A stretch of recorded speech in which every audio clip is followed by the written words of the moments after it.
Ayan, ayan na po. Ito na po ang mangyayari. Is nailagay ko na yung ating dinurog na ano. Konting durog lang, hindi naman natin kailangan durog na durog para may makakain pa rin tayong peanut. Masarap yung may maraming makakain peanuts. Tapos nito, nilagyan ko na rin nga pala ito na ano, hindi ko na naipakita. 2 teaspoon ng vanilla. So, ayan. Ganyan lang po. Ayan. Tapos, i-spread na natin yan mamaya. Kailangan mabilis ang pag-spread. Pag-spread natin yan sa, sa flat or sa, pan, dapat mabilis para pagka, madali na, dapat hiwain agad kasi pag tumigas siya, hindi na natin mahihiwa. Ayan. So, yan po ang ating peanut brittle for today.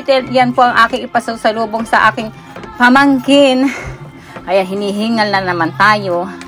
Tapos, ayan, ipapasalubong ko sa kanya plus yung gusto niyang macadamia daw na, macadamia na, chocolate. O, ayan, ang ating peanut brittle. Tapos na po yan. I-spread na natin at saka hihiwain na po natin. Mamaya papakita ko po ang finished product. Yes.